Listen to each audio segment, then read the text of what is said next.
right, welcome to your first preparation session. Um, the preparation session today is designed to collect your family history. The reason we collect family history is because most people, when they have trauma, it has been transmitted intergenerationally, and as a result, they think that whatever has happened to them is normal.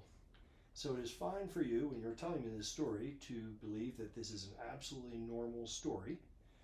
I will ask certain questions to shift your perspective from, oh, was that actually normal, or was it just normal for my family? Okay. You are free to ask questions about why I'm asking these questions. The most important things that happen in our relationship are all consent based. You are consenting to release this information to me. You are consenting eventually to take psychedelic medicines to help you heal from whatever trauma we find. And then we will also discuss consent for any touch or other interventions that might need to occur in your session. Do you have any questions before I begin? I don't know if I'm here to heal trauma. That is an excellent observation. So the other thing that we'll need to discuss is whatever your intent is in engaging in this psychedelic practice. So what is your intent? If you're not aware of it, that's fine. We can define that as we go through the process. I think that's what we're going to need to do. All right, so I like to start with your father's side of the tree. So this is patrilineal, and I would like the name of your father's father. Nissen. And Nissen is Nissan? Nisan. All right. And is Nissen alive or dead? Nissen is dead. All right. And what did Nissen die of? Nissen died of cancer. And I'm trying to remember what kind of cancer, but I can't remember. If it comes to you later, you can certainly bring that to me. Okay. All right. So, what did Nissen do for a living? Nissen was an engineer. He worked for NASA, and he was on the team that developed the original spacesuit. And he was also a writer, and he studied a lot of Torah. Wrote a lot of books. So you would describe him maybe as a religious scholar? Yeah. And a writer of books? Yeah. Primarily about religion. Excellent. All right. Did you have a direct relationship with him? I did super early on in my life. All right. But he passed when I think I was 7.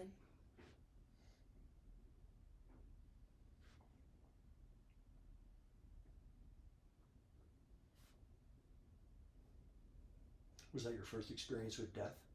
Mm-hmm.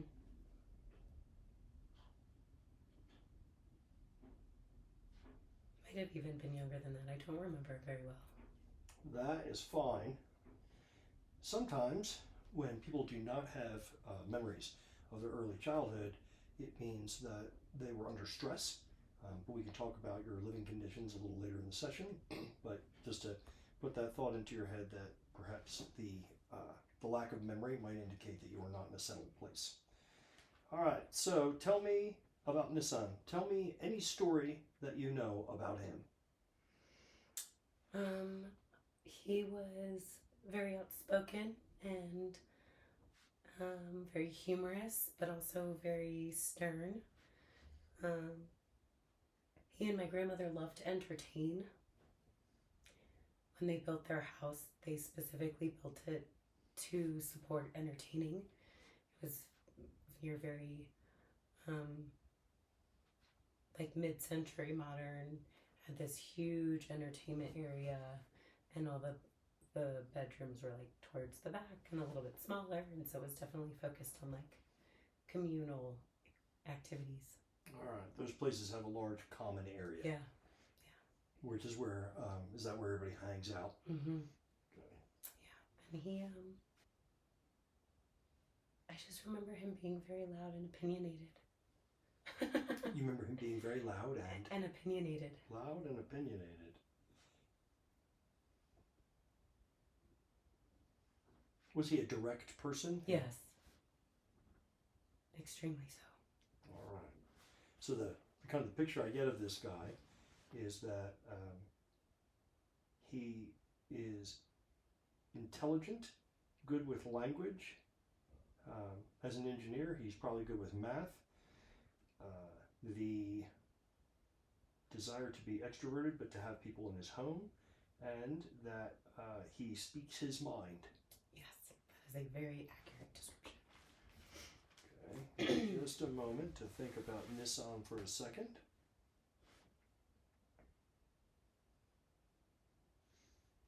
What was his relationship with alcohol? Do you know? I don't know completely. I don't think that it was. I think it was average. I know that he and my grandmother would have a drink, especially when entertaining. Okay. But I don't think that he drank heavily, and I'm pretty sure he wasn't one of those people who sat there and drank alone either. All right. And were there any other substances? Was he a marijuana user, a smoker? Nope. Okay. Nope. Pretty clean.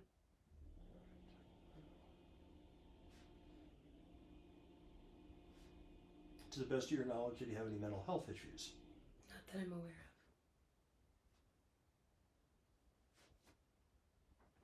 of. You have shared with me earlier in our conversations that you enjoy music and you play music. Mm-hmm. Was he a musical person? He was not. No, that was more from my mother's side. All right. Although they did have, now that I remember, another thing about it, they did have a whole bunch of different types of instruments in their basement. But it was more like the hand drum and more kind of indigenous instruments.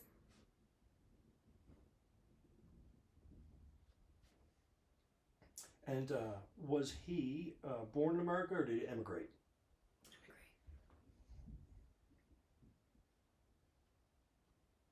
Where did he immigrate from? It was either Russia or Poland, but I can't remember which one.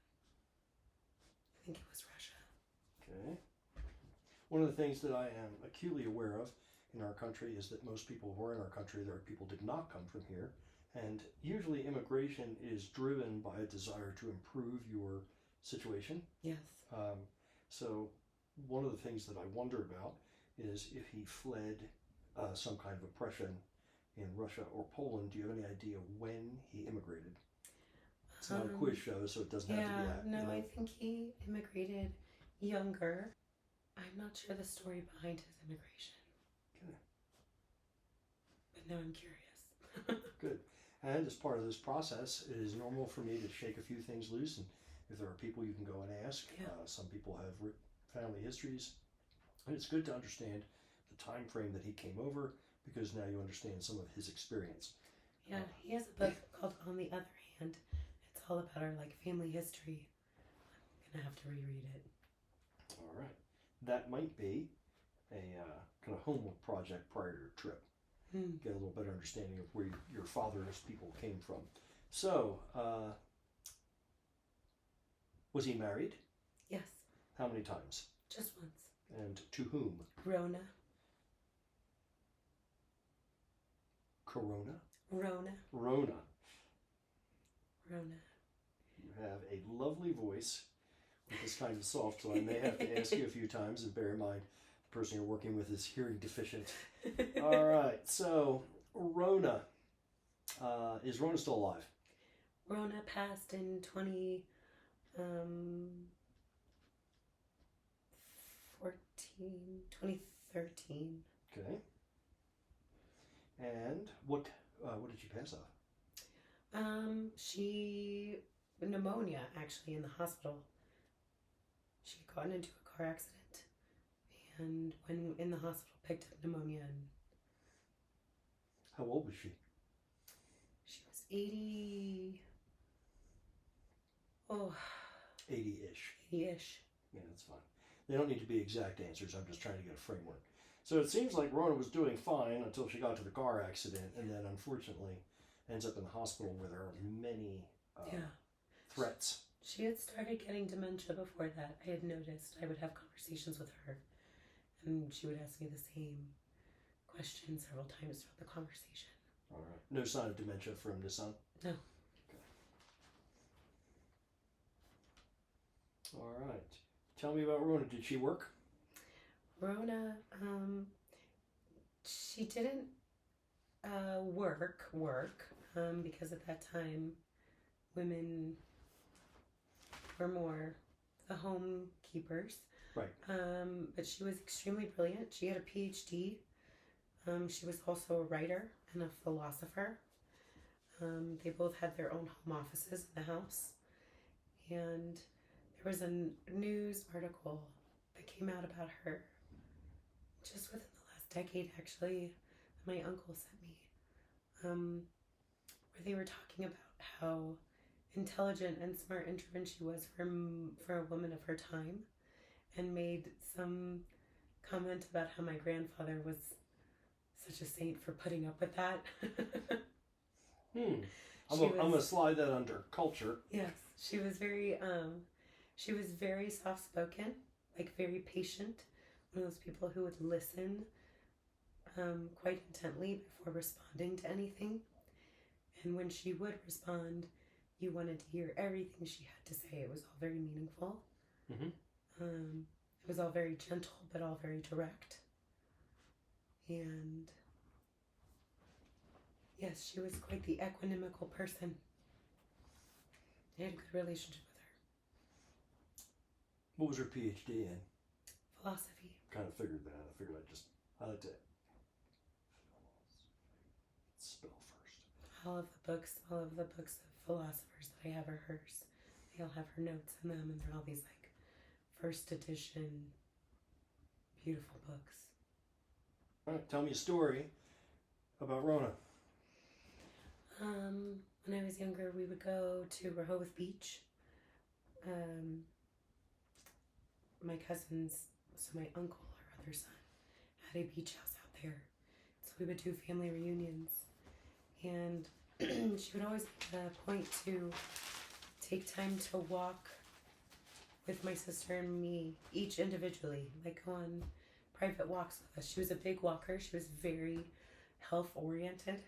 She would walk several times a day, and she would always make sure to take time to make sure she was getting a walk in with each of us to hear about what's going on in our life and our friends. And I remember using those opportunities to tattle on my parents when they were frustrating me, knowing that she would go and say something to them.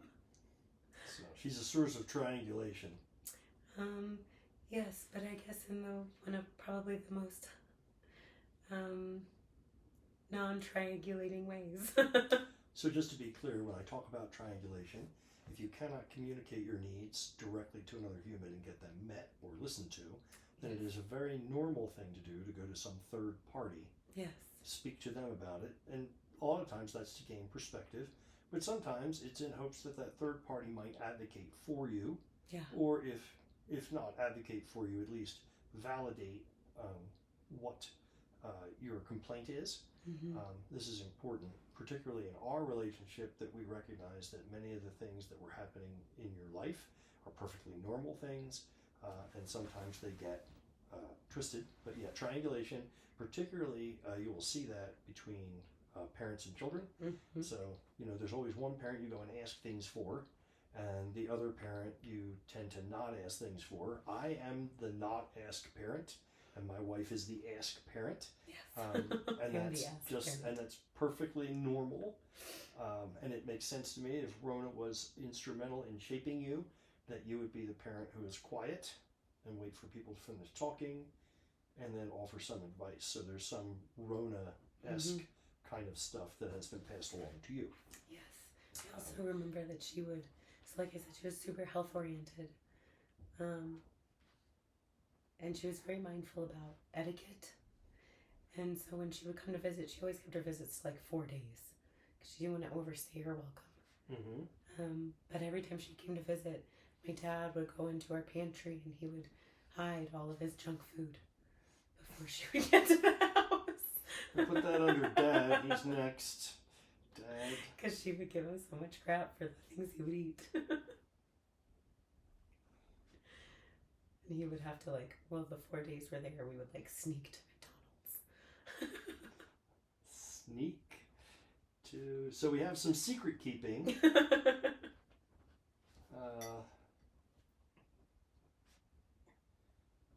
There's some secret keeping going on in your family because we don't like feedback around what we eat. All right. So the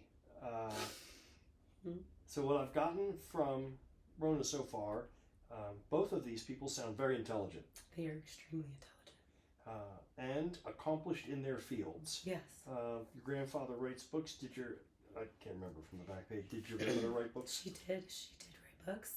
Very similarly, she also studied a lot of Torah and religion. She also studied a lot of languages. She was fluent in Italian. And she would teach other women Italian. And to plan these women's trips to Italy. And she had like a whole women's group that she kind of stewarded.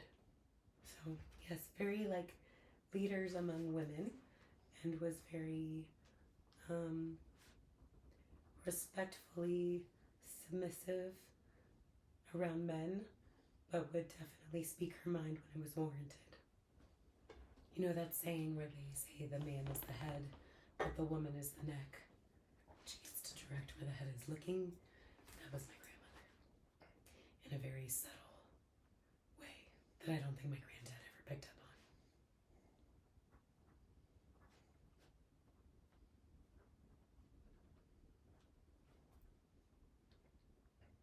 So what you're describing to me is that she was really good at manipulating people, but without them feeling like they were being coerced or threatened. Yeah. They were being directed. Yes.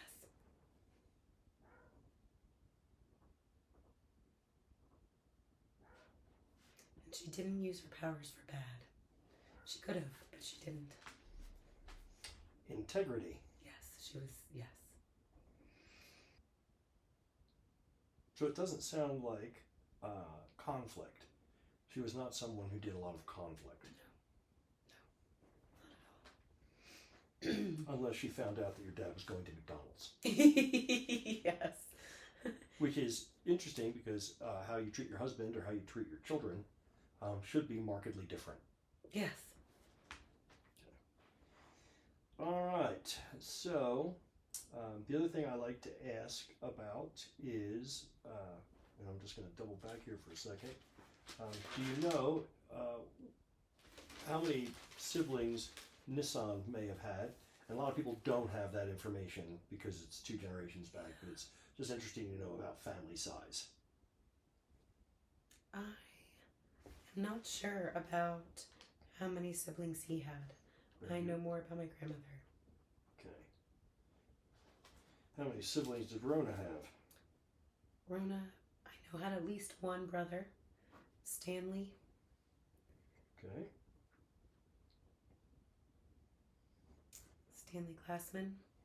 And I met him, I know him, or knew him before he passed. He was an artist, as well as very intelligent. That whole family is very driven and successful. And was Rona also an immigrant? Yes. And do you have any idea where she immigrated from? Russia. Russia? Mm-hmm. All right. So those 2 people produced children. Yes. How many children did they have? 2. My Uncle Jesse was the oldest, and my dad. They were, I think they're 4 years apart. All right. What do we know about Jesse? Is he still alive? Jesse is still alive. Okay. I love Uncle Jesse. He's pretty awesome. He's retired. Mm-hmm. He was a very successful corporate lawyer. He was senior partner at Richard Layton and Finger, which is one of the top corporate law firms on the East Coast. Mm-hmm. He was very respected in his field. Okay. Still participates. He still gets invited to a lot of things. Did very well for himself. He now lives in Florida. He has pretty moderate MS. So does my dad. and they both struggle with high cholesterol, but they are both skinny and lanky. And also, they're both very health oriented, likely because of their mother. Despite the consumption of the McDonald's. Yes. All right, so here's Jesse. Ever married? Jesse was married. Yes, he's now on his second marriage. His first marriage was to my Aunt Liz, who was very mentally unstable. Is very mentally unstable. She is in a mental health institution. She was the very, very intense, severe, what is the word I'm looking for? When you constantly think you're sick. Well, thanks. Now you chased it out of my head I as know, well. I know. Hypochondriasis. Yes. She would come up with all these like exotic diseases that she would have, and if the doctors wouldn't diagnose her and give her the medicine she was looking for, she would fire them. But it was very borderline in the way she would do it. One doctor, she claimed, sexually assaulted her. She pursued it, and he got his medical license taken away. Goodness gracious. Yeah. My cousin, the younger of their two daughters, excommunicated herself from her entire family because of her, and did not re-engage with communication with any of us until my Uncle Jesse had divorced her and she was put into a mental institution. Good. So it sounds like Jesse, his first pick at marriage was someone who was not mentally stable, and he probably didn't know that at the time. Probably not. He also picks people who he has to take care of. Okay. That is interesting. Yes. So, wife number 2? Mary. They just got married recently. Oh, okay. She is a baby, a bit more vibrant than Elizabeth was. However, we all have similar concerns for her as well. Okay. So he has a type. He does. Okay. And very high maintenance. He likes to serve. Right. And it has to be difficult. Yes. Can't be easy.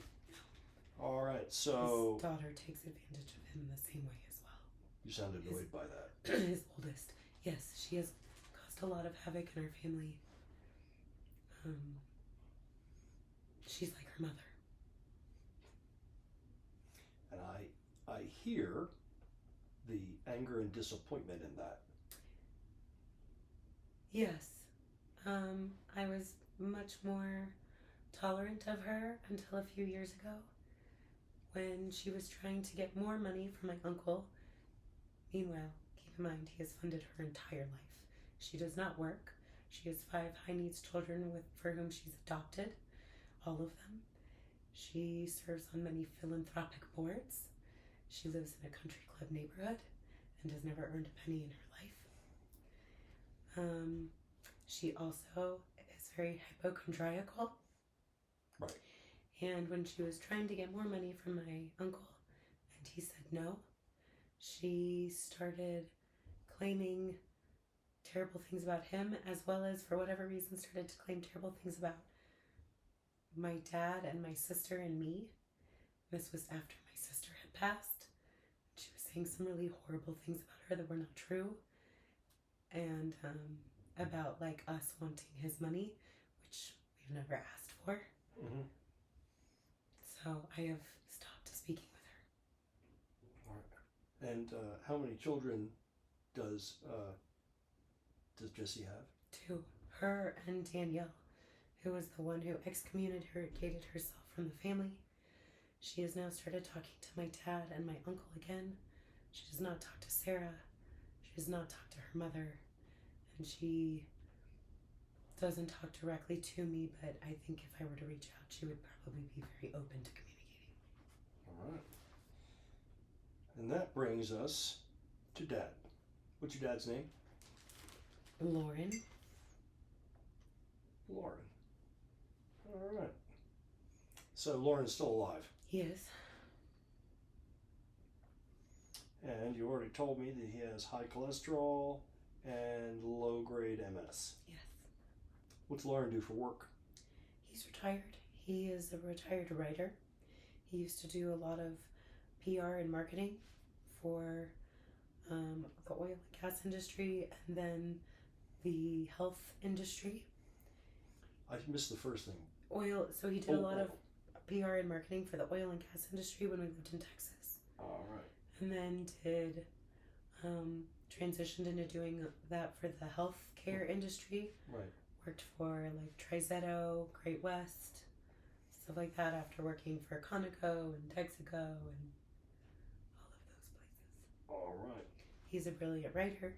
He also studies a lot of Torah and religion and now writes about spirituality and religion and does a lot of book reviews and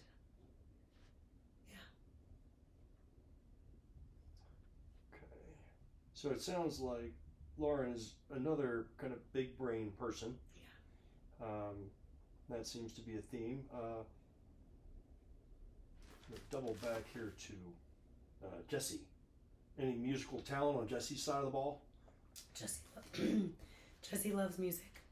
He plays bass, blues bass. He also runs a radio station called Blues Radio International. I won't ask what kind of music he likes. And he's very, very into music. All right. He has a recording studio in his house. So what about Lauren? Is he musically talented as well? My dad plays guitar, and he sings a bit. He wouldn't say that he sings, but he can. And I grew up listening to lots and lots and lots and lots and lots of music. He has a huge vinyl collection and a huge cassette collection. I giggle because I'm the generation that had to move from 8 tracks to cassettes to Yes. DVDs. We're all a little grumpy about that. Yeah. But I'm glad he kept the cassettes. God bless him. Yes. And so I think musically he was more an audiophile, like listener than performer. And he and I still trade a lot of music back and forth. He's my concert buddy. All right, so I'm going to break the fourth wall here and just talk to you guys for a second about what I've heard so far. So, if you've been paying attention and maybe making some notes of your own, you would have heard that everybody up to this point does a lot of writing and is very interested in the Torah, which indicates there's a strong cultural religious faith that runs its way through the family. If you are not familiar with what it means to be Hebrew or Jewish or however you want to phase that, and you'll hear this in other when you do this kind of work, you'll hear a lot about a long line of Christian values or Catholic values, and those things are important to pay attention to because they create metaphors for the client, and the client may see the world through a certain lens. We obviously haven't gotten down to this person's personal experience. We don't know if there's a break in Torah study, but it's very important to notice that we have a lot of engineers, we have a lot of very educated people, we have a lot of very well-spoken people who know how to use language or multiple languages, and all of this is important information in understanding the person that you're doing the work with. All right, so how many children does Lauren have, and where do you fall in the birth order? Lauren had 2 children. I'm the older, and I had a younger sister who was 2 years younger than me. And I noticed that you refer to her in the past tense, and you have already told me from your interactions about the young lady, Sarah. It sounds like your sister has passed. Yes. And what was her name? Ariel.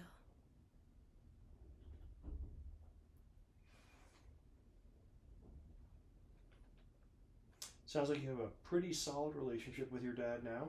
Mm-hmm. You talk to him like every week. Yeah, I see him. I try to see him every week.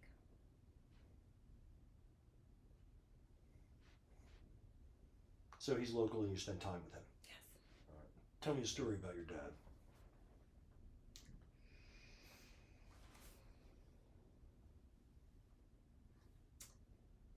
Um,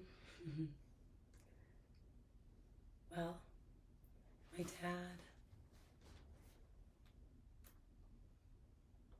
dad and I, when I was in middle school, we got into this thing where we would go shopping together every weekend.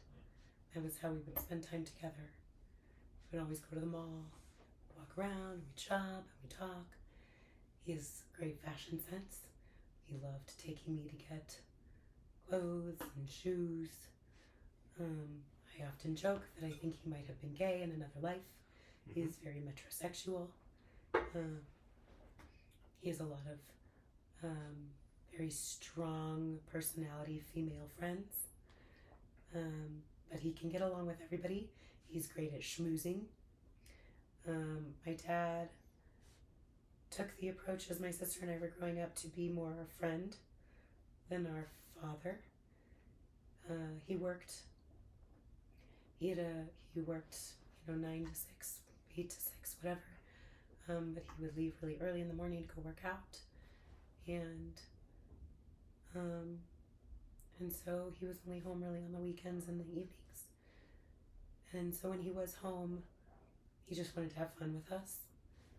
And as we got older, that turned into more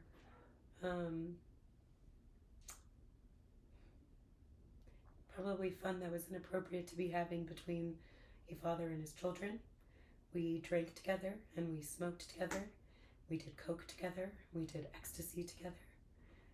He would party with us and our college friends. And at the time I thought it was great because I could tell him anything. And so I don't have many secrets from my parents. I never really had to lie to them about anything. They let me do pretty much anything I wanted to do as long as I kept my grades up and I kept my hygiene up. Then there was not a problem. So they didn't interfere with you as long as you performed. Yes. In fact, if you performed, you would have access to alcohol or Yes. marijuana or whatever else you needed or wanted. Yes. And I guess the question, since you have said that to me, is if your father, was treating you kind of as a friend, A, how was a father supposed to, like, is there some vision that you have of the way he was supposed to be? No. Okay. But you I was simply very happy with the way that he was in my life. Right. But there are other fathers out there that maybe were different. Yes. And you had friends who had to keep secrets from their parents. I pitied them. I thought I was in a very good situation. I liked that I could talk to my dad and parents about anything. I liked that I could call them if I needed help and not worry about getting in trouble. And it did keep me safer than I would have otherwise been. Mm-hmm. I didn't, when we were out partying and I couldn't drive home because I was drunk, I didn't hesitate to call my parents. If I needed help, I didn't hesitate to call them. I didn't have to go into the back alleys of Denver to get weird drugs because my dad would give me pop. Mm-hmm. And so, yeah, I think at the time I thought it was that my parents were doing a really good job and that they had expectations for me. Mm-hmm. And there was open communication and I felt very loved and supported by them in those ways. And so I didn't think he was supposed to be any other way. Excellent. So, notes. Some of that changed after my sister died.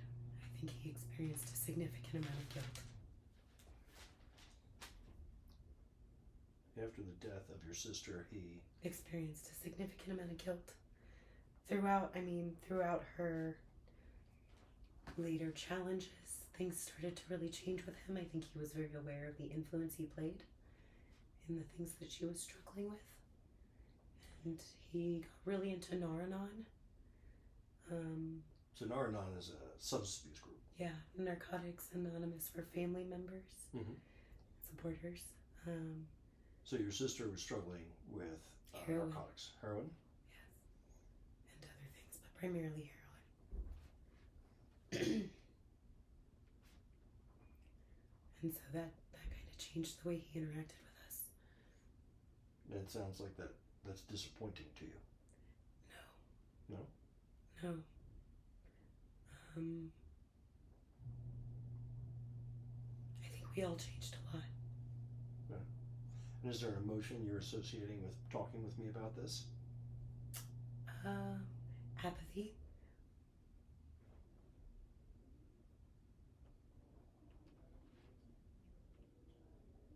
Apathy.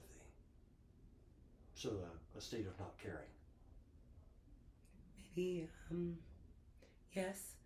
Maybe coupled with just some understanding acceptance and mild sadness of what it took to get us there.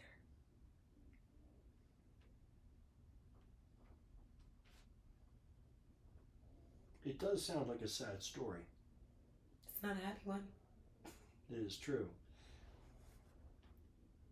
All right, so we've covered your father's family tree. We've covered his parents, some of his siblings.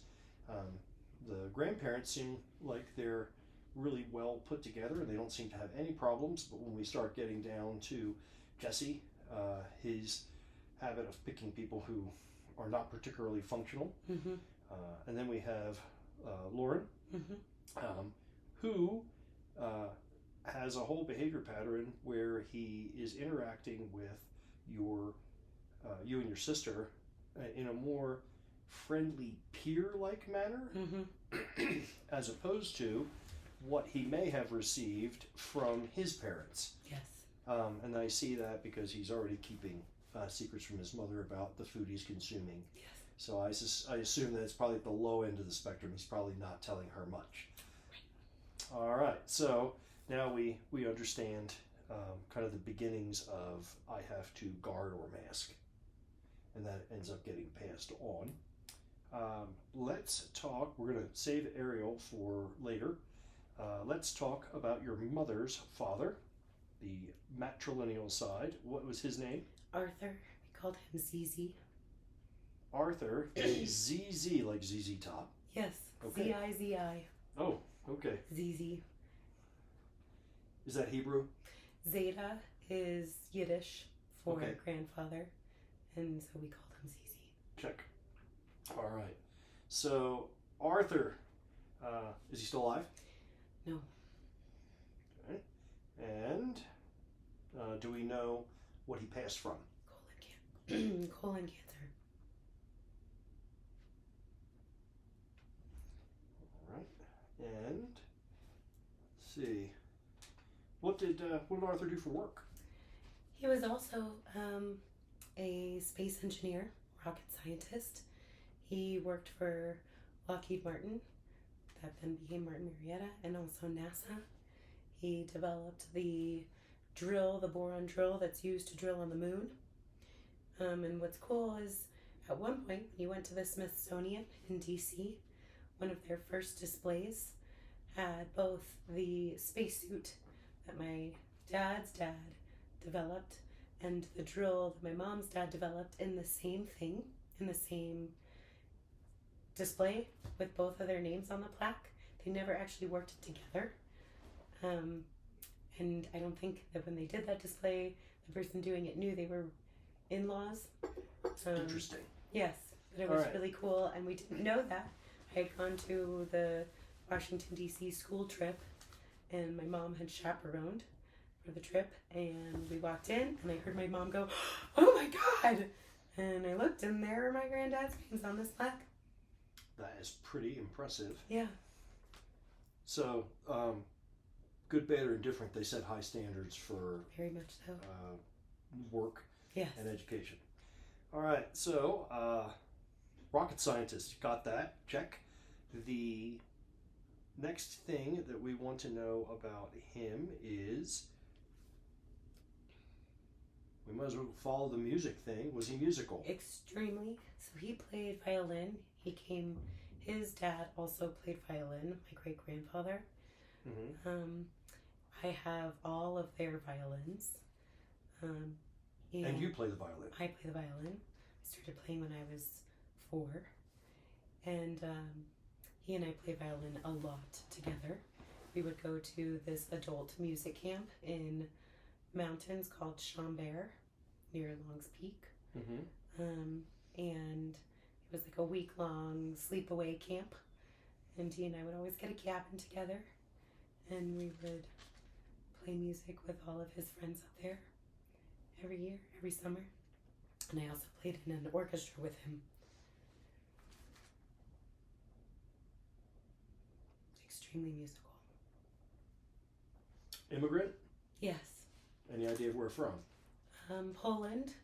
And his family did not have a lot. He didn't come from money. Everything he created, he created from nothing. And he created quite a bit. You sound like you have some pride in that. He was probably one of the most amazing men I've ever met in my life. Extremely patient, extremely compassionate, very intelligent, good sense of humor, very loving, very safe. I was the closest to him out of anybody in my family.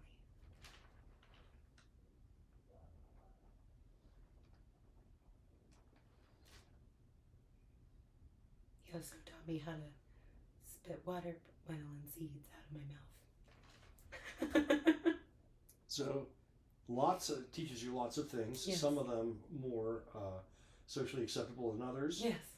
And as I hear you describe him, and I contrast that with how you describe your own father, there was a kind of male role model who was providing guidance and teaching you how to do things, but felt safe. I did not hear the word safe with Lauren. Yes.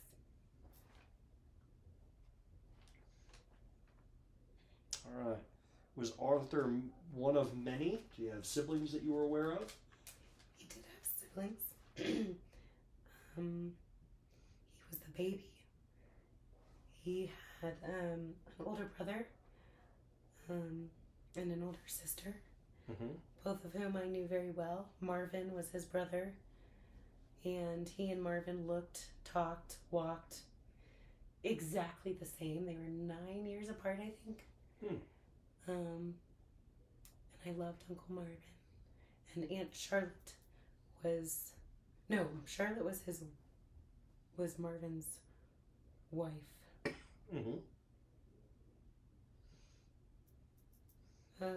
But your father had a sister, but maybe you don't know her name? I'm blanking it right now.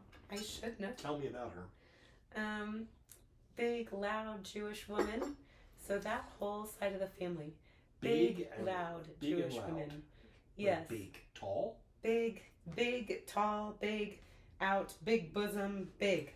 Big personalities, big energy. Big girls. Big girls.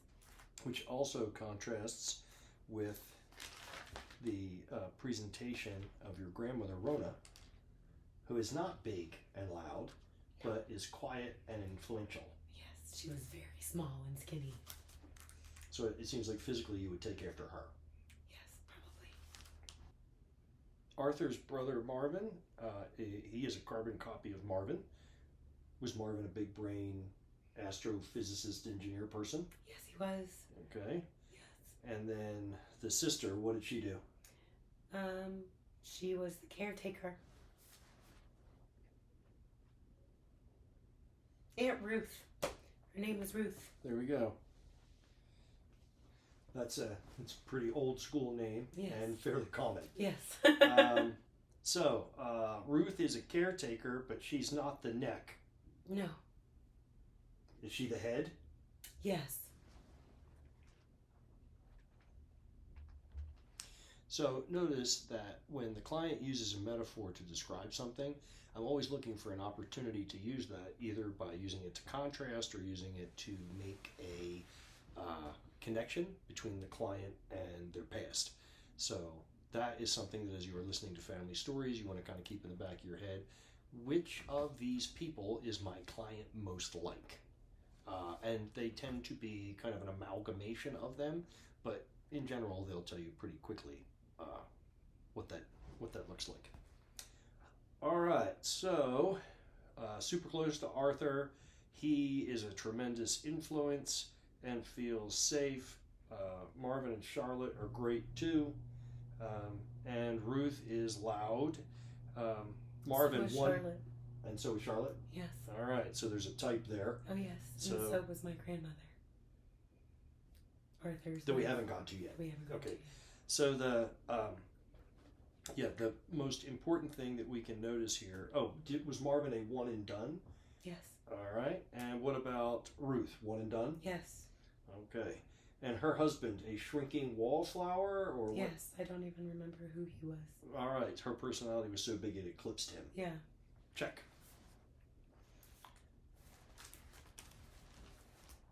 So Arthur married who? Lee, who we called Mutti. Which is mother in German? In Yiddish. Yiddish. That's true, it is. I was raised around so many Yiddish people that I just assume that... It means little mother. Yes. She did not want to be called grandmother.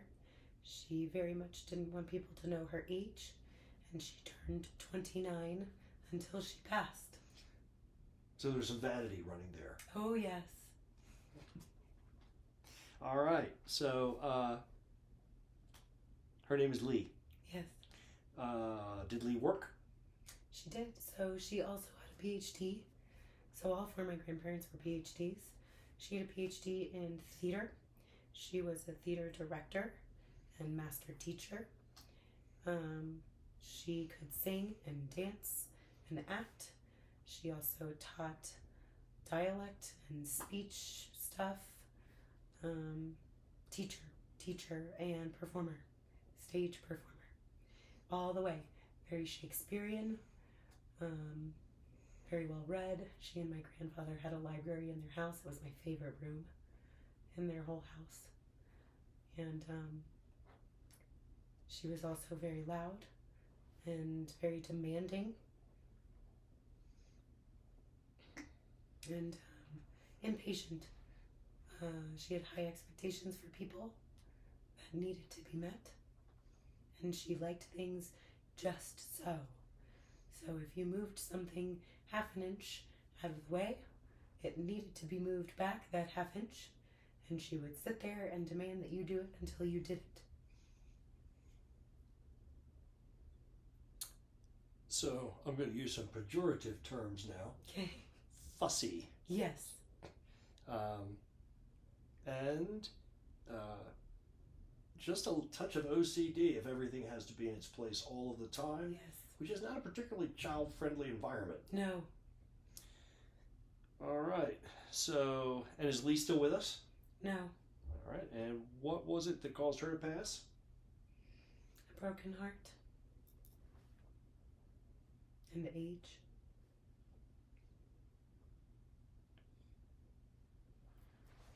What broke her heart? The loss of my grandfather and sister. They died the same year. Oof. So Arthur and Ariel departed in the same year. That's a tough year. It was a really bad year. Yeah.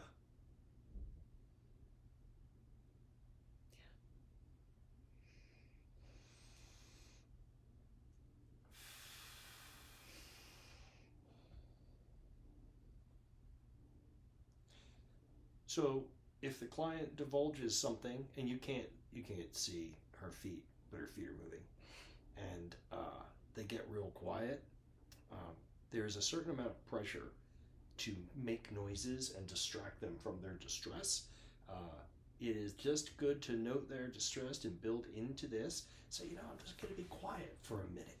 Now, admittedly, by doing this, I am literally making noise and decreasing distress, but don't do what I'm doing in the video. Understand that you need to just be quiet for a minute, because what if you wait? They will probably tell you some other things that are important to this process. But it definitely sounds like in this particular case, the client comes from a lot of very big brain people, lots of thinky stuff.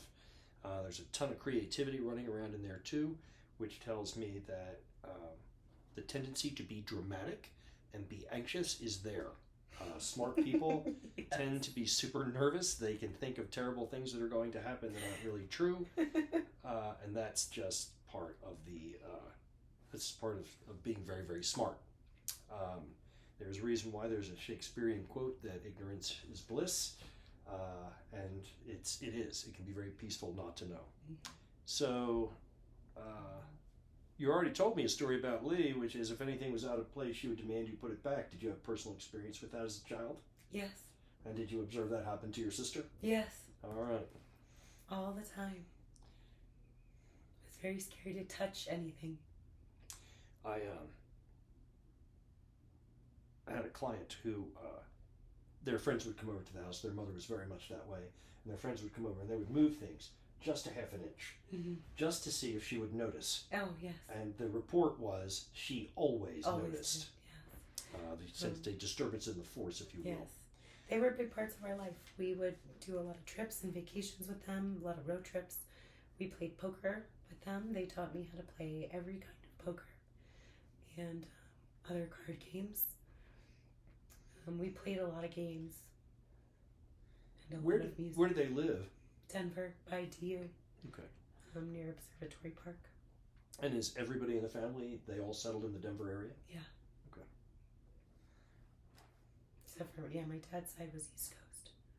But my mom's side is here. And then the rest of our extended family, my granddad's family, ZZ, is St. Louis. St. Louis. All right. So then, Lee and Arthur had children, one of which was Lauren. No, Amy. Amy. Okay. All right, that's right. All right, so how many children did they have? One.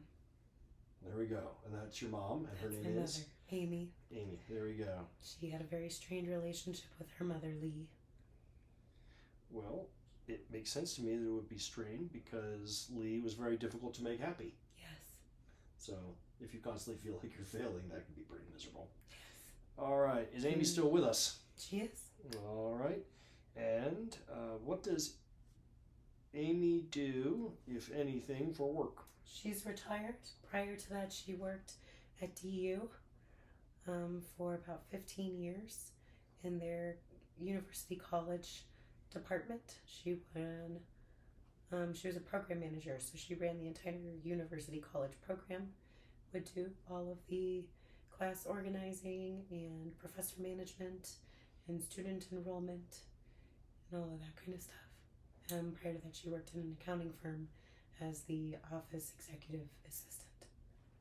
So the person who had a strained relationship with her mother because her mother was demanding and wanted things a certain way, then moves on to manage highly intellectual people and or students as her job. Yes. And a lot of times what I see in situations is people end up with jobs that complement whatever parent they had to manage. Yes. So we are therapists. You can sink into that as far as you yes. like. And for the rest of you, as you're sitting there, you can start to wonder, hey, I wonder how I got here. Your genogram is probably something you should be looking at. All right, so Amy, tell me, is Amy musical? She can play piano, mildly. So if you notice the shift in the answer is no. By comparison to everybody else in the family, the answer is no. And She likes to joke that it skipped that generation. Is that so? She feels a certain way about it as well. Yes. All right, and tell me a story about Amy.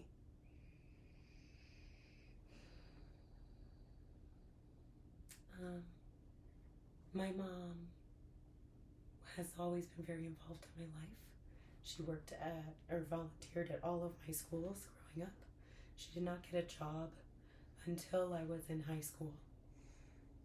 Prior to that, her job was being a mom, and she was completely dedicated to that. She was completely involved in all the schools and all of our music, all of our extracurricular enrichment activities. Her life was about us. So she did parent, and was it like helicopter level parent, hovering over you, or was it adjacent? Adjacent. Okay. But I was always very aware of how accessible she was. Right. She And didn't have boundaries. she did not have boundaries. No. Tell me about no boundaries. She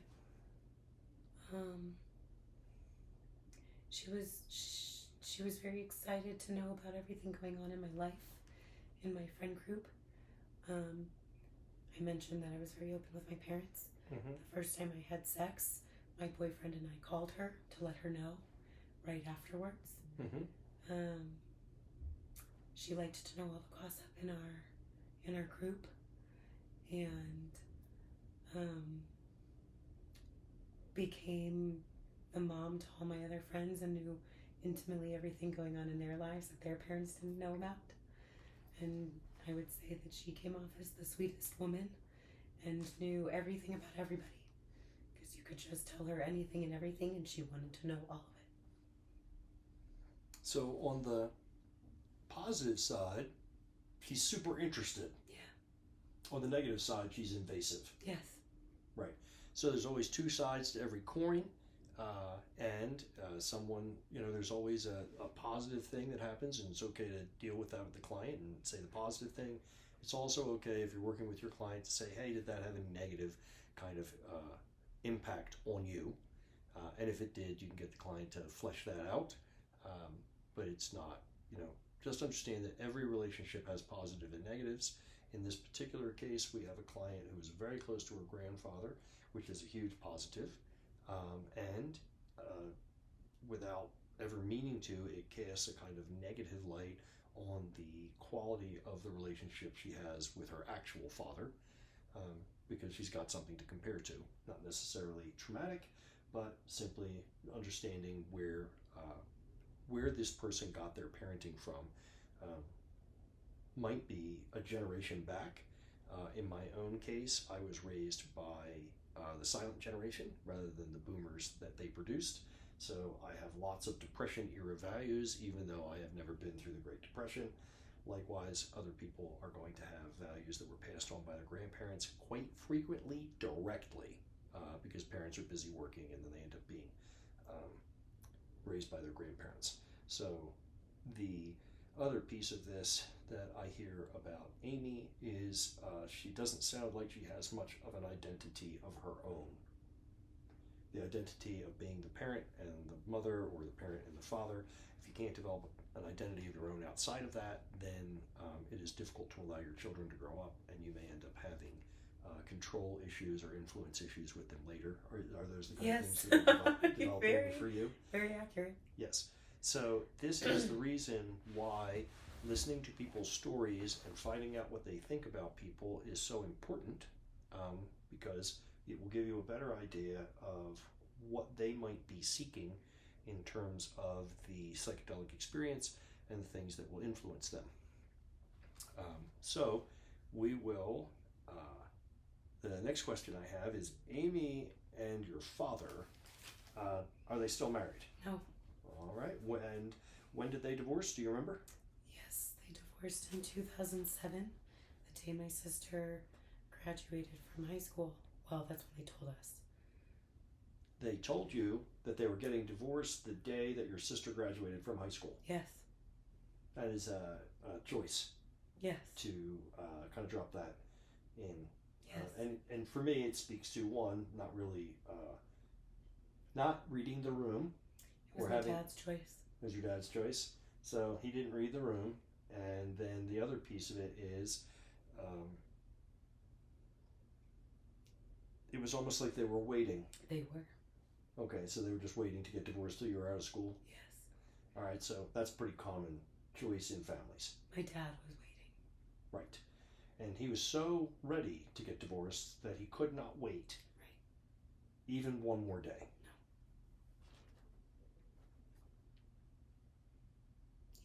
he fell out of love with my mom about 12 years into their 23-year marriage. So he's still sharing, one might even say oversharing, what's been going on. Yes. You'll notice I'm flipping back on my notes because sometimes you have to go back and find. Their divorce was not amicable. It was not amicable. Okay. It was very strained. Lasted for almost a year. It was very tense. By the time they signed the papers, they had to be in separate rooms, and a mediator was going back and forth between the rooms. They barely speak now. They only speak when they have to do something for me, or when they had to do something for my sister, or when I'm inviting them to a family event to which I'm not going to hold two of them. So you have stopped making adjustments for them. Yes. That's a good boundary to have. Yeah, almost 20 years later, it seems relevant. Yes. That's also because of my mother. My dad is very open to having a friendship with my mom. He never wanted to lose it in the first place. But mom's got hurt feelings. Yes. Right. And that kind of goes back to if you don't have an identity of your own and your identity is someone's wife, and then they take that from you, that can be just devastating. Yes. And she knows how to hold a grudge. It's very much like her mother. Yes. So now we see the impact of Lee on Amy. Yes. And then Amy's inability to change or evolve results in her marriage ending after 12 years. And then for 11 years, they're married, but they don't really like each other. And were they good at hiding that? Yes, they were. They did like each other. They were best friends, and they would do a lot of things together. My dad would take her on trips. They were very communicative with one another. I never saw I never saw them kiss.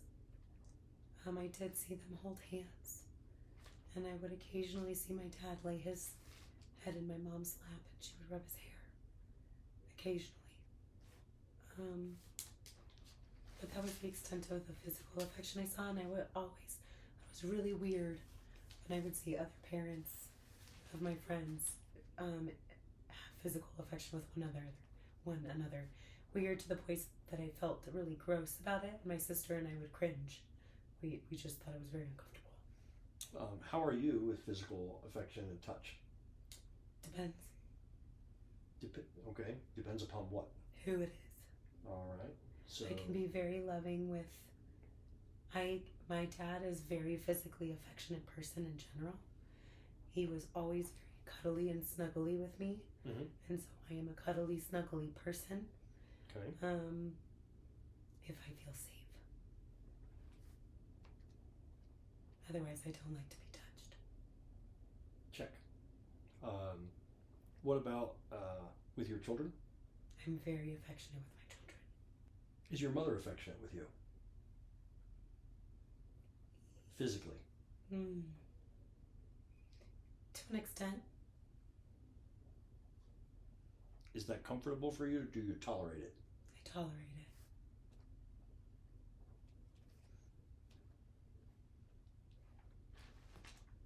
So it sounds like mom is not a person you feel safe with. Probably not.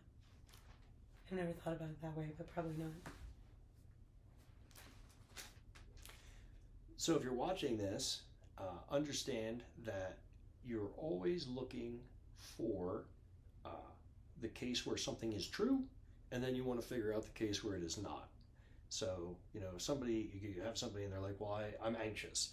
Well, you're always anxious, or there are places where you're not anxious, are great things to ask and make note of, because that can be part of set and setting, because if they tell you that leather couches make them nervous, then it's probably not a good idea for you to have them on a leather couch. by the same token, if they tell you that soft kinds of things like plushies make them feel safe, then you want to make that part of the set and setting for their experience. Let's see. So that is the genogram portion of the prep session. The next thing that you would want to start to ask about is relationship history, and what kind of relationships they've had, and what you are looking for is repeats of the parents' relationship, repeats of relationships that have existed in the family system. You're looking for those kinds of similarities, so that will be something that we will address in a following video. All right, so welcome back to prep. We're going to talk a little bit about relationship history, and the way you do it is you just ask them what their intimate relationships look like. By intimate relationship, what we mean is any person that person would have identified as a boyfriend, girlfriend, sex partner, marital partner, etc. So we'll start with, tell me about your first boyfriend or girlfriend, depending upon what you did there. My first boyfriend. First person you would identify as that was a boyfriend. Probably 6th grade. Okay. His name was Andrew, and very musically talented. Also a singer and an actor. He and I are still very, very good friends. And he is gay. So he models a lot of the stuff that Lee would... he and my grandmother got along splendidly. There we go. Like, very much loved one another. All right. And other than the fact that he turned out to be homosexual, what ended the relationship? That he was homosexual. Oh, he figured that out in 6th grade with you? I think he, yes, pretty much. Okay. Did he come out to you in 6th grade? No. All right. So the relationship just kind of ended. Yes, he wrote on a sticky note and put it in my locker. That he didn't want to date you anymore? Yes. Do you remember what the sticky note said, just out of curiosity? I don't Okay. remember. I just remember that he put it on a sticky note, and I was very upset with him for that. Right, does seem a little conflict avoidant. Yes. And that's fine for Andrew. I don't expect much of a 13, 14-year-old in the area of conflict resolution. Oh, even younger. I mean, 6th grade, we had to be 11, maybe. Well, that's true. Yeah, 10. All right. 11. So, yes, 11 or 12. Yeah. All right, so who's next? From there, I dated Josh. What grade are we in there? Just as close as you can get. It's not a quiz show. 9th grade. Okay. Dated Josh. So I met Josh and his brother Jason in 6th grade. Mm-hmm. We all went to Australia together for student ambassadors. A student ambassador thing. We had also all been in Hebrew school and Sunday school and youth group together. So we knew each other very well. Mm-hmm. And it was when we were in high school youth group activities that we started dating.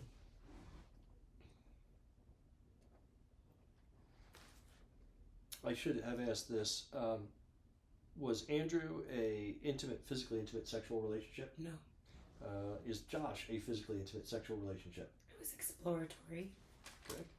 Like very young. Touchy. Touchy. All right. And how long does that relationship last? 8 months. 8 months, maybe. That's not bad for 9th grade. Oh. And why did that end? He was a player. Was ready to date somebody else. I was also messing around with his brother. I'm just going to put the word boundaries down. Yes. Which I don't think really upset him. I think he was interested in other people at that point. And Jason and I were much more a better fit for one another than Josh and I were. Is Jason the next person you dated? Yes. All right. And I'm going to assume that's still 9th or 10th grade? That was... we started fooling around. I don't know if we were even calling it dating, really. We were friends with benefits. Okay. So that is a sexually intimate relationship? Yes. And how long does that last? That lasted for years. It became a monogamous, serious relationship when we went off to college. Mm-hmm. We both went out to California. He was the person that I lost my virginity to, and we called my mother together. Mm-hmm. Our parents are best friends. They are still very, very, very close. I would say best friends. And I very, very much thought that his parents were going to be my in-laws for a very long time. Are you still close with them? I am. To an extent, I see them on holidays. Okay. My mother sees them quite frequently. All right. So and why did our relationship with Jason end? I ended the relationship when we were in when I came back from Israel to go into my master's program, because I felt like he was my brother and I didn't have romantic feelings towards him anymore. It was a very traumatic breakup. I immediately understood what it meant to break somebody's heart. It was very painful. And I lost my best friend in doing so. I treated him with indifference. How old were you? 22, 23, somewhere around there. So it sounds like you still have a little guilt and pain around that. I do.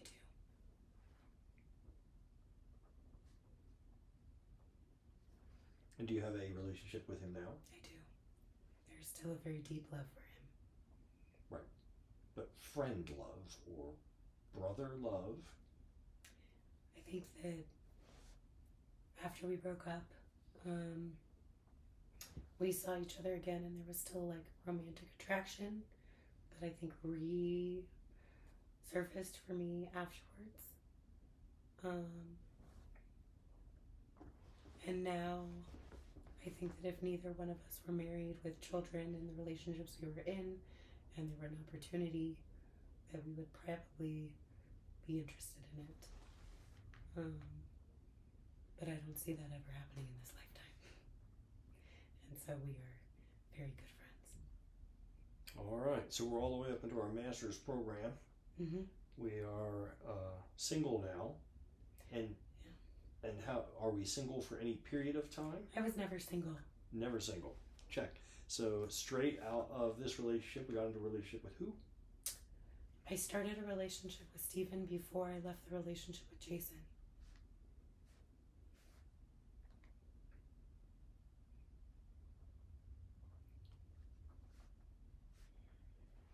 All right. So you're your master's degree, and you meet Stephen. I knew Stephen. Stephen was a part of our friend group from high school. He was also very good friends with Josh and Jason. I've known Stephen since I was about 14 years old. Okay. So he is aware of the people you have dated. He has watched that happen. Yes. All right. So Stephen and you start to date, and how long does that last? The first time it lasted about 1.5 years. He already had a kid at that point. I was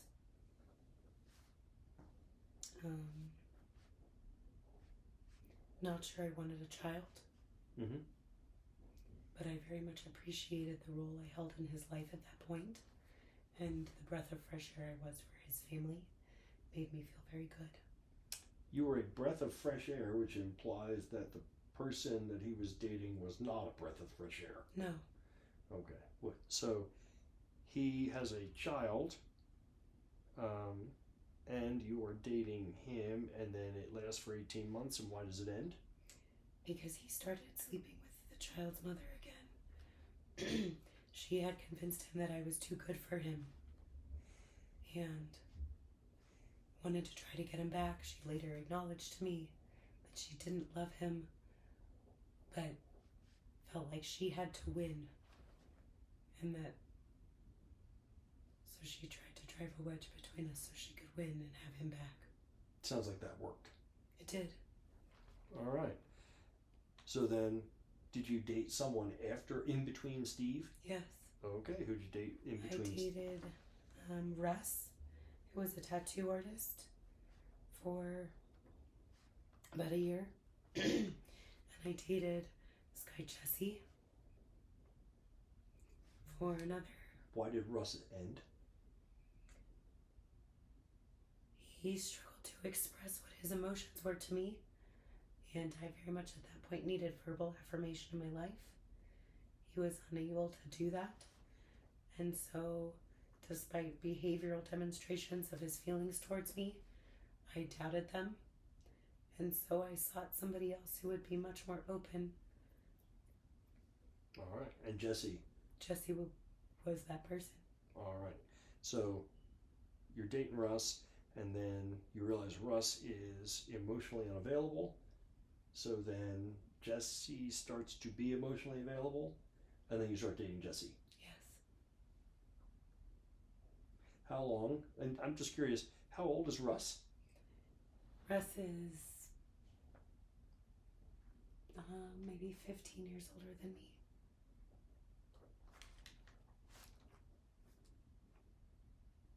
Are you and Steve, do you have a gap in age? I'm older. Okay. Like a year? Almost 2. All right. He's closer to my sister's age. Okay, and Jesse, we'll just lead with that. How old is Jesse? My age. A year older than me. Close enough. Yeah. All right, and how long does our relationship with Jesse last? About 2 years. 2.5. All right. What's he do for a living?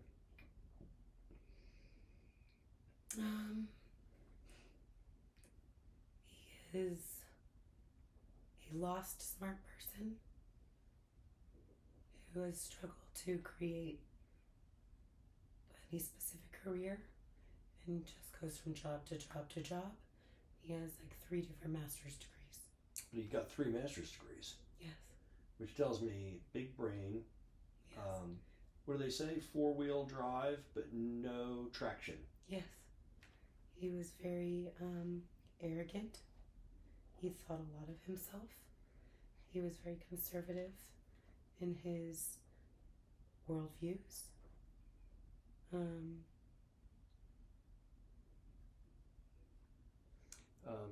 So as I'm listening to you talk about these relationships, we have a guy who's super creative and artistic. He's a tattoo artist. Yes.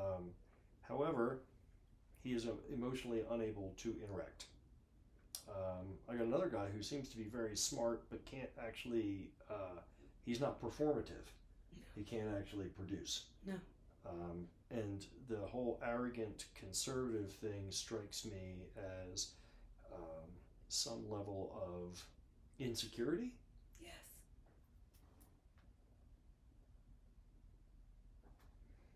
All right, so you make that last for 2 years, and then why does that end? He was a drinker. He was working in the oil fields on an oil rig. He was gone for 2 weeks at a time, home for 2 weeks at a time. There were several factors. I don't do well in long distance relationships. Mm-hmm. He drank heavily when he was home, like would gargle with vodka. He was an asshole when he drank. He was an asshole anyway. He was an asshole when he drank, significantly so. Some of the things that initially attracted me to him were things that I later found very revolting. He was very controlling and possessive. Very much like his father.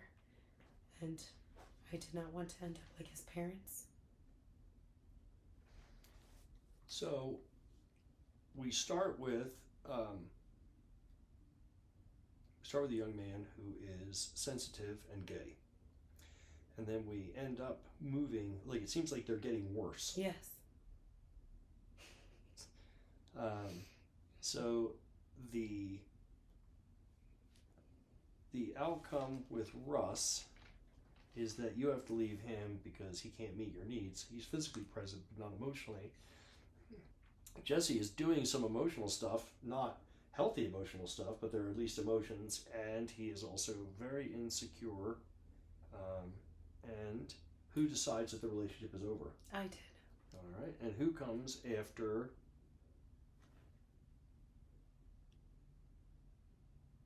Jesse? Steven. Or about Steve? Okay. By this point, how old are you when you re-engage with Steve?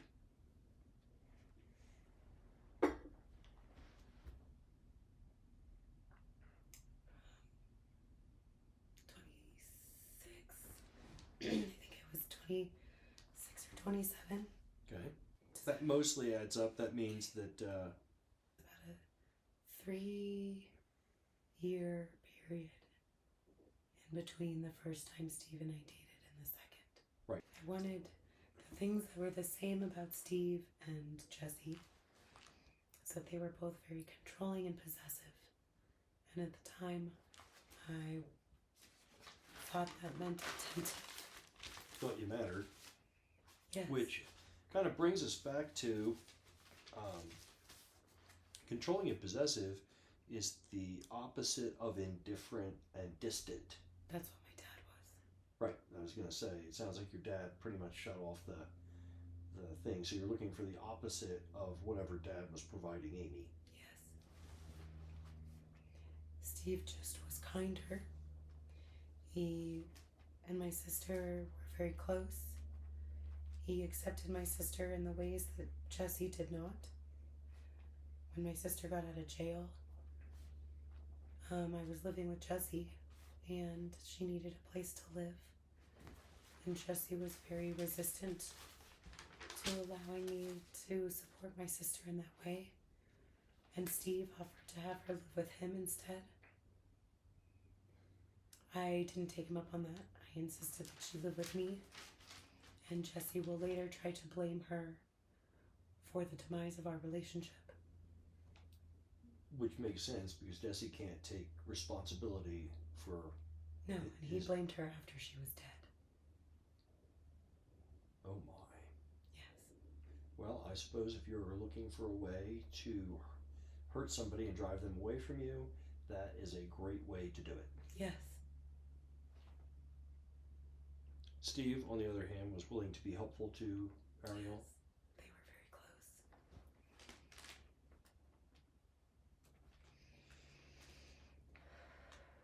It's okay to take a break.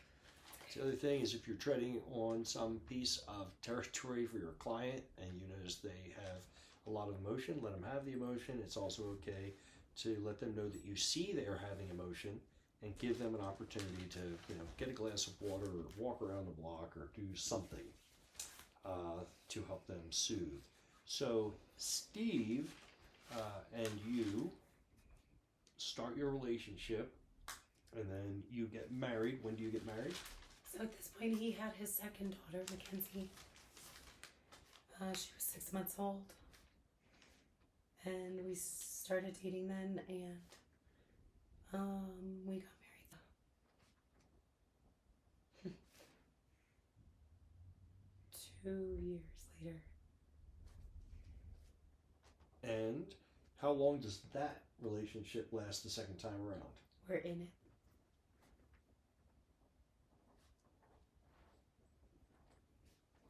And how would you describe your relationship?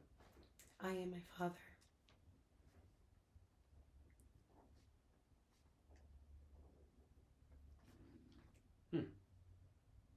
So if we unpack that, are you just doing the same thing your father did? Yes.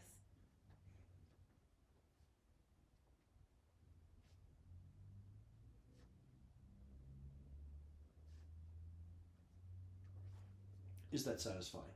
No. To a degree it is. It was satisfying when I didn't realize I was doing it.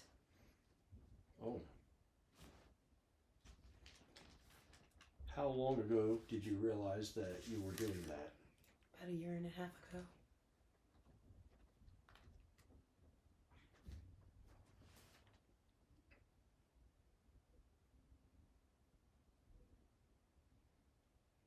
It was very gently and directly brought to my attention.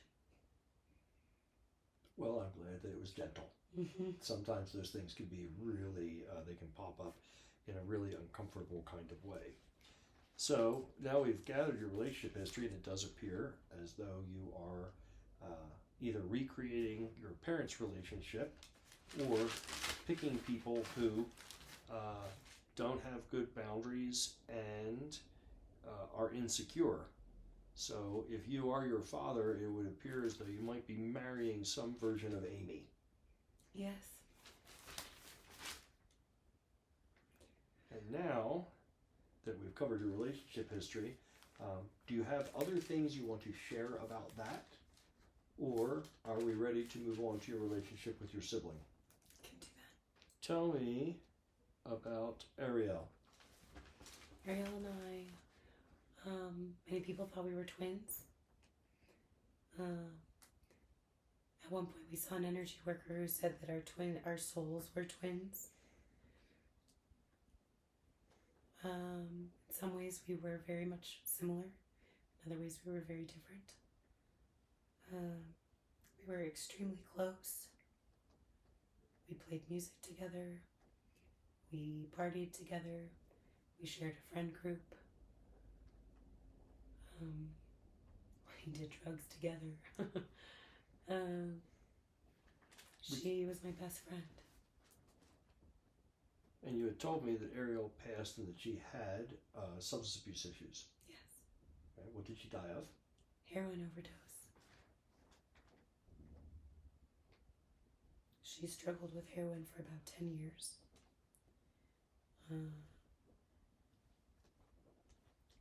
For a lot of that, I was the only one who knew. Until she was arrested. Well, no. Until we needed to get rehab on board. And then, of course, I couldn't be the only one who knew. That was one of the first things that brought my parents back into communication with each other. Was the four of us being together in my mom's house while my sister went through one of her first withdrawals so that we could get her to rehab. Quite the reunion. Yes. So the secret keeping thing, which your dad doesn't, he keeps secrets from his people, and then y'all start keeping secrets from your people. Yes. Until the secret is so wildly out of control. Yes. That it has to be addressed. Yes. I looked at it as she asked me to keep it to myself, and as long as she could trust that I would, she would talk to me about what was going on in her life. And at least I would know. So there's some control there. Like if you want access to me, then you have to behave in a certain way, yes. Which is that you have to keep a secret, which is likely dangerous to me. Yes. And probably damaging to you. Yes. So when did you become aware that you had a problem? How old were you when you figured that out?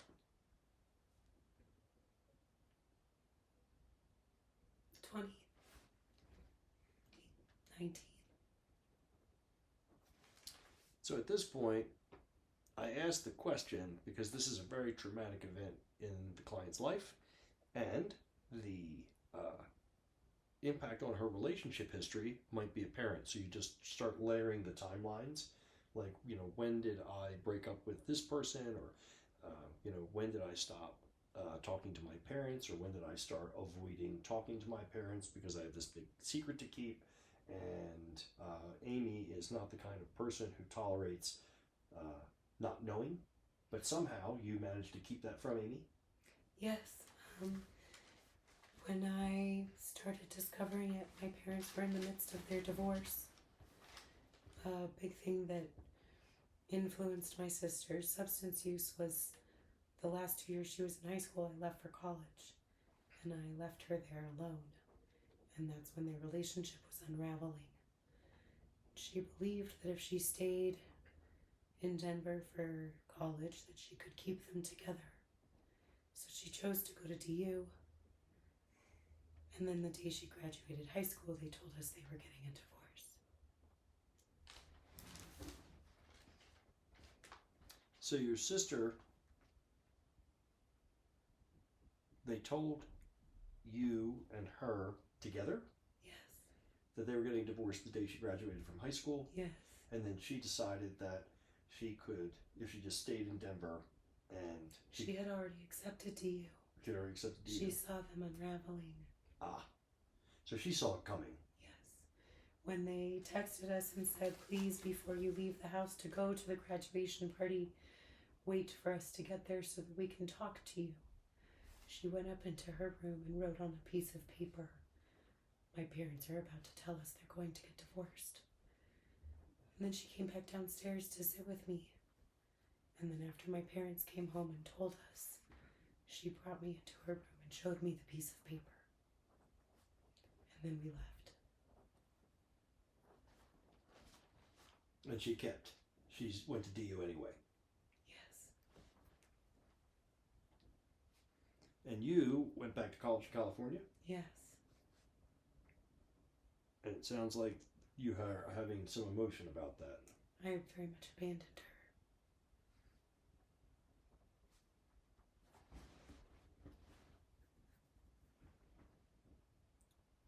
So Ariel operates under the assumption that somehow she can save her parents' marriage, and then you operate under the assumption that somehow you can save her. Yes.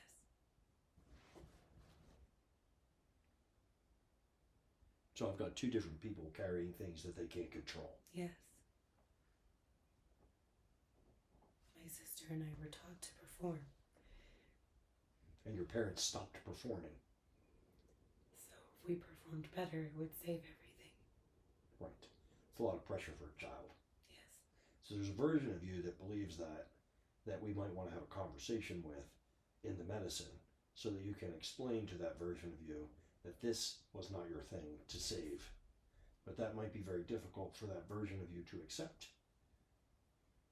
Probably. Yes.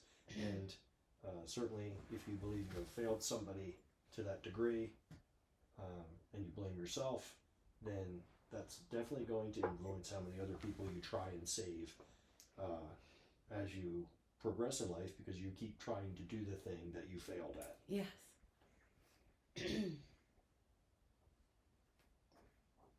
Are you trying to rescue Steve?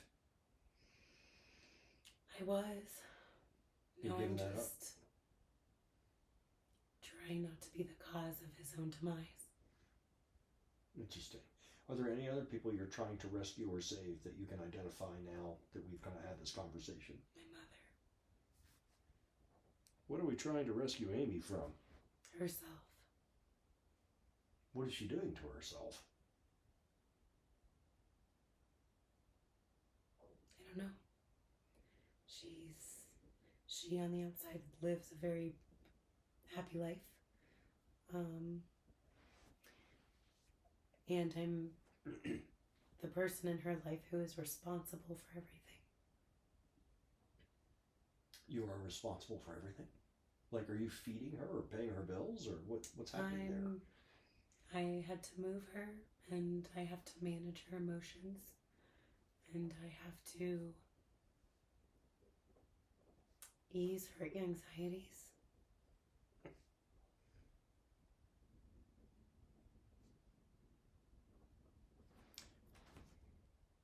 And she claims that I am the reason she is where she is in life.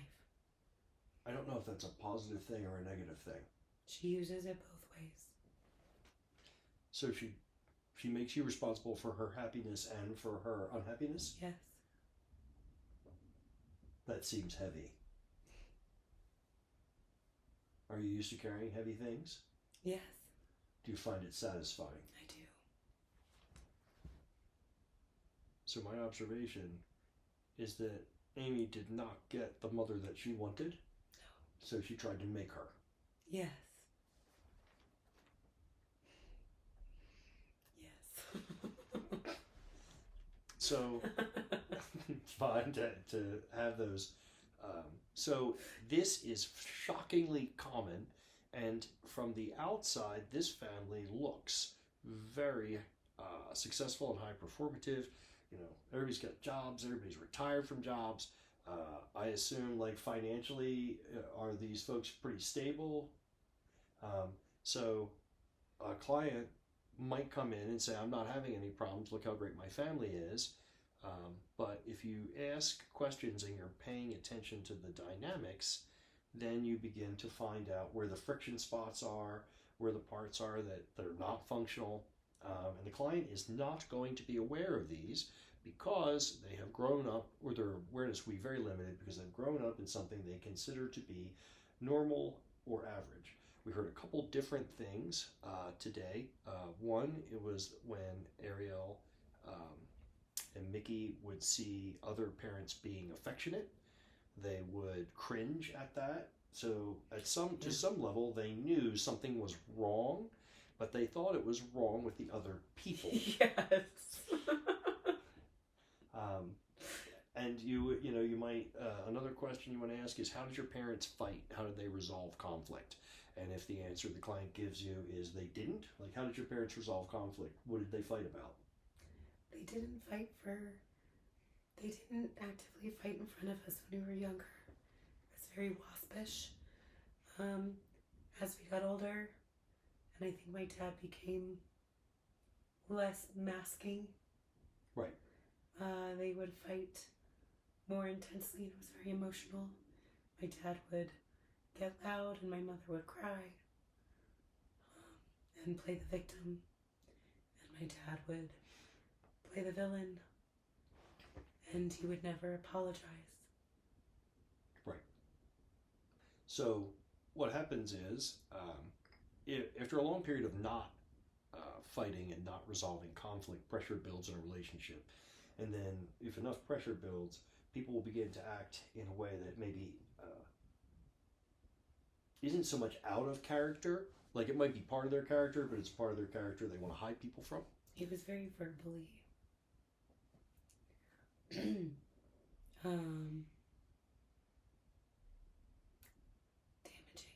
Right.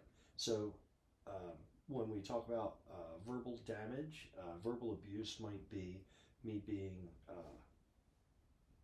judgmental, using a lot of pejorative terms, calling a lot of names. Like, that is straight up emotional abuse. However, there's a level below that is a little more covert.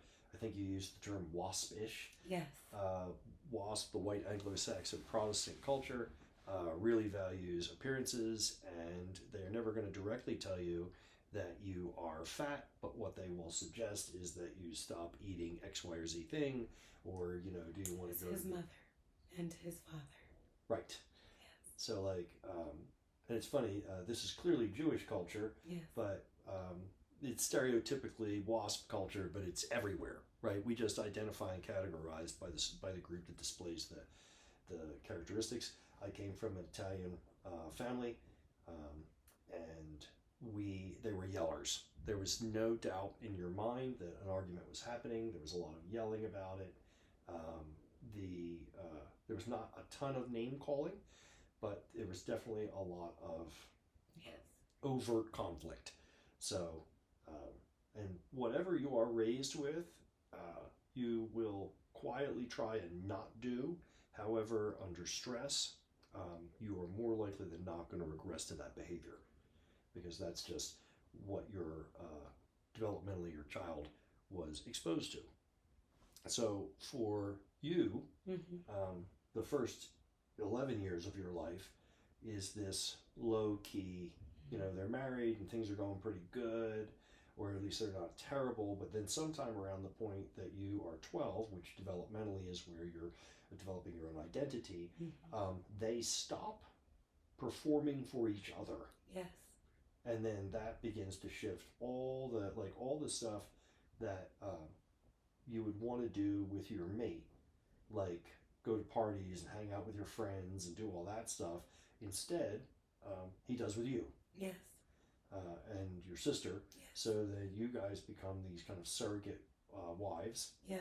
And then your mom, since she can't be emotionally involved with his life, and she can't have influence over him, and she can't know him, then she just takes that and uses it with you guys and with your friend group and with the people. So she appears very caring and attentive and interested, but the reality is that she's just trying to get, she's cobbling together a marriage out of 4 or 5 different people. Yes. Which puts a lot of stress on the children. And unfortunately, when you're that age, you don't know that it's not your responsibility to be a good spouse to your parents. So you just follow along and then feel like you're failing most of the time. Yes. So that. Our job was to keep the peace by getting straight A's, being very, very good at all of our extracurriculars, and not fighting with one another. Right. And that may have started even earlier. Yes, it did. Right. So how, as you look back at it, how old were you when it was expected that you were going to perform and keep the peace?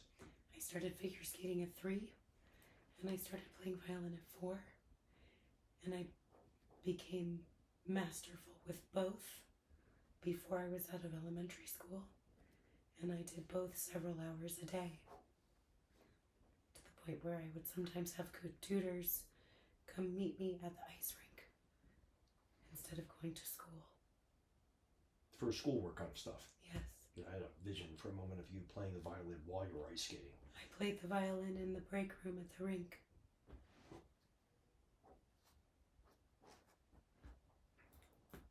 Was your sister similarly performative? Yes. She played cello. She was literally a genius when it came to IQ and intellect.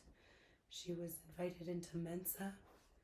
She was also very musically gifted. She could play any instrument that you handed her. She wrote symphonies. She wrote vocal pieces. She had an amazing voice. She was also very politically active. Did a lot of stuff for Habitat for Humanity. Was an anarchist. And became very close with all of her college professors because they were much more her level than her peers. She had two female professors with whom she dated. One lived in Maastricht when she went to study abroad. The other was here at DU. So she also had the habit of dating people who were older than her. Both of us always dated people who were older than us. Right, which to me tells me that if you were expected to be more mature than you were supposed to be and not be childlike, then you're going to look for people who are Yes. super mature. My mother was the child. We were not. And my mother will still be the child. So Amy was your firstborn. Yes. And still very much is. Or Ariel was. Ariel very much felt like my baby. I took care of her. Right. Amy taught you how. Yes. And then you tried to do it with Ariel. Yes. And again, carrying something that you couldn't carry because people were messing with Ariel. Yes. Because you didn't really have control.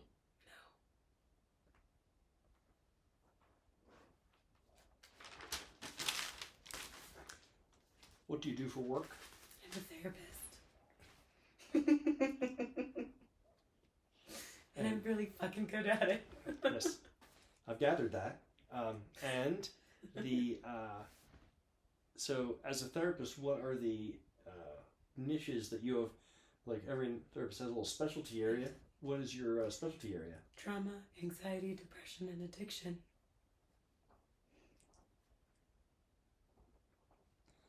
And what groups do you practice with? Do you have a specific group? Primarily adults. I work with some older youths. And occasionally I will work with couples, but I don't enjoy it. I also attract a lot of neurodivergent people who don't know that they're neurodivergent. Yes, that's a discovery path the whole country is on. Yes. Couples you do not enjoy. I will do it, but don't enjoy it. Seems like a theme. Yes. So perhaps when we're talking about intent, I'm not a directive person, but as you reflect upon what your family has given to you, because there are gifts, and what they have done to you, perhaps there is some opportunity for you to make different choices. Yes. Addictions is the other thing I will do but not enjoy. But I'm really good at it. I do it, but I'm not satisfied with it? Yeah. What is unsatisfying, do you know? This is where we might use an emotional word. It causes me to feel a certain way. I feel despair. Addictions are very hard to treat. And I know that going into it, that the majority of my clients will not get where they want to go when there's an addiction in place. Do you like working with neurodivergent clients? I do. What emotion is that? Exciting, safe and familiar. Easy.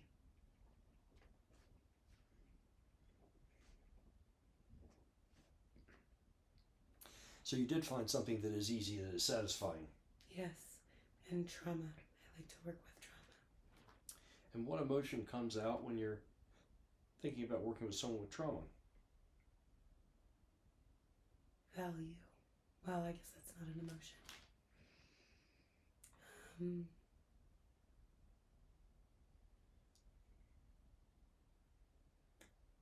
Significance. I feel important.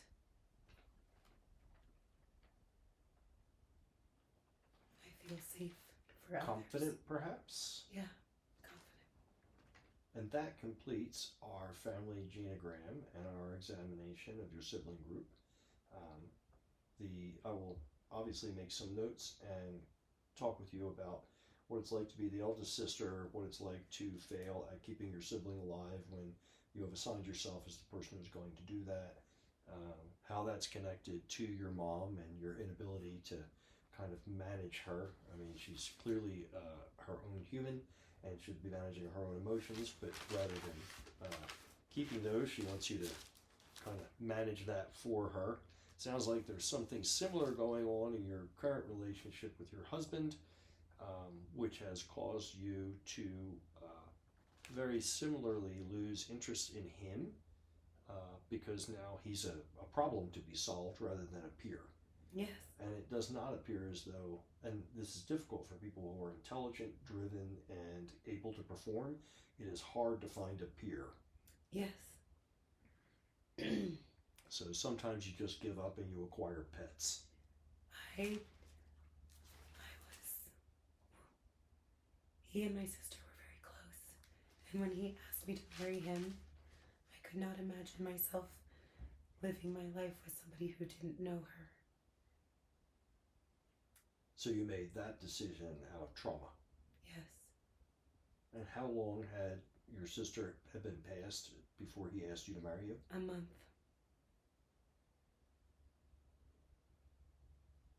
That seems significant. 'Twas.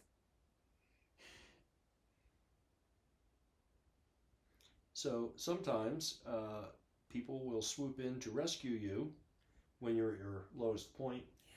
And that is rarely a good way to start a relationship. No. Because at that point, you guys weren't peers. No. I think that he felt safest asking me then.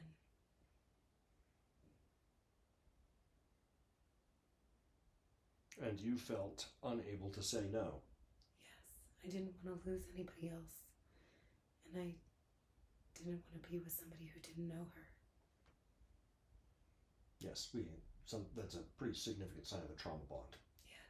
Like, I need to be around you because you understand how bad this thing was. I didn't think anybody else would be able to understand who I was without knowing her. And I wanted any children I had to be able to have that. Since we weren't going to have her. And your children, you're raising 2 of his children, Yes. and then She was very close with them.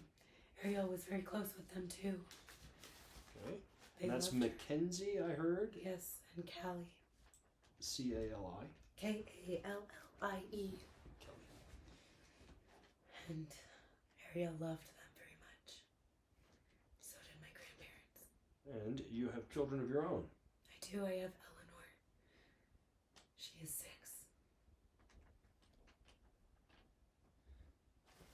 Tell me about Eleanor. What is your relationship like with her? She is my everything. She's like my sister. She looks a little bit like her. She acts a lot like her. And sometimes I accidentally call her Ariel. It happens more when I'm with my friends in Texas. And then I feel guilty. Well, I think that is the predominant emotion present when we talk about Ariel. Yes. So anything that triggers an Ariel thought is going to trigger guilt, and the guilt comes from a belief that if you are performative enough, you can save someone. Yeah, I think the guilt comes to what I know I contributed to why she was using. Not necessarily that I couldn't save her. That somehow you were responsible for her making those choices. I know I was. I introduced her to drugs, and I know the ways that I made her feel about herself because I read her journals.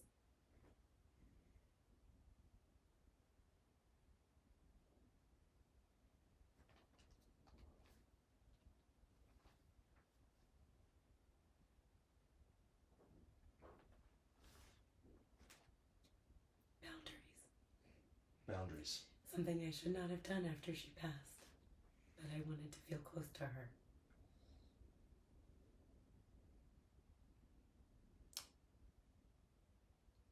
If you had read her journal before she had passed, I would have said boundaries. After she had passed, it just becomes a record. Yes. However, the things you found in the journal were not comforting. No, not all of them. There was awareness that I was everything that I was in her life in the ways that I felt very good about. Mm-hmm. And that I was her best friend, and that she knew I loved her. I appreciated and valued her. And there was also evidence that I was all the things in her life that I feared being. And that I made her feel like a stack of papers. And that she felt like she was living in my shadow, which was weird because I very much felt the same way about her. Well, 2 girls that are growing up, having to raise each other, will feel overshadowed by the other child because you're a unit now. Yeah. You're not relying on your parents for help and support and that kind of thing. You're relying on your sibling. Yes. And children raising children, we have plenty of information about how that turns out. Yes. The stack of papers is interesting. She is a stack. Where did we get stack of papers from? That's what she wrote. When she was in her addiction, and I was trying to help her. At the time, I was also a case manager, working with individuals coming out of incarceration back into the community who were all dealing with substance abuse and mental health issues. And while I was very well resourced to help her in that way, she felt like a client folder. She would see the folders of the files that I would carry around for my clients. And she felt like she was a stack of papers in one of those files. So she felt like you were her therapist and you acted like a therapist because you were trained to be a therapist. Yes. And you are continuing to do that. Yes. With other people in your life. Yes. So the events of your life turned you into a very good therapist. Yes. And then your sister needed help. Yes. So you were uniquely equipped to try and help her.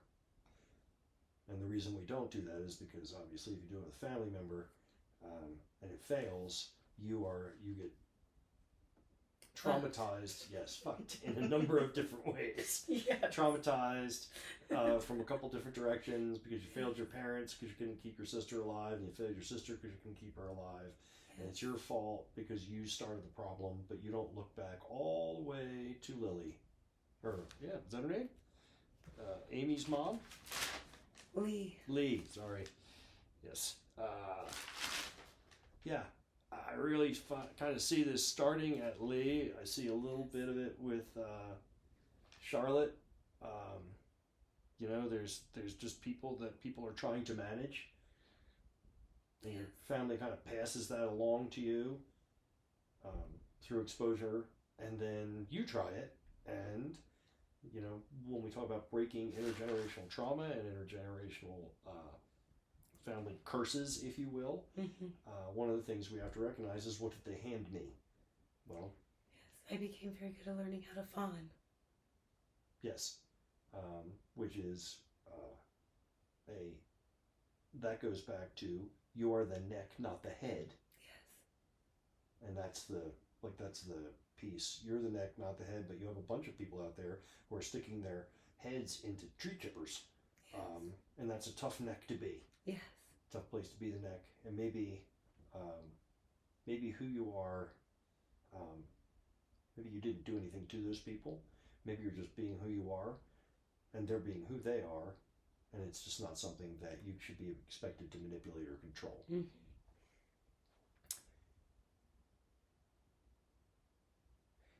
Eleanor is your only biological child. Yes. And are you planning to have more children? No.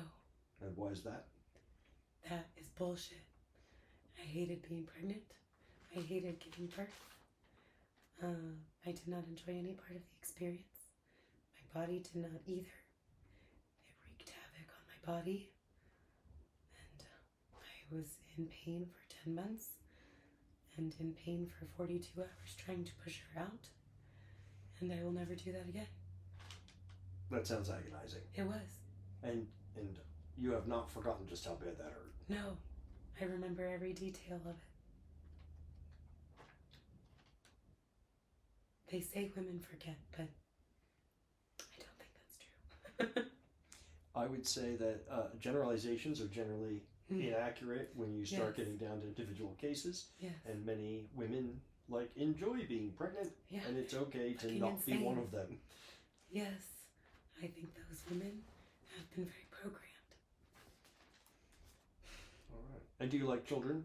I do. You just don't like making them? No. Fair.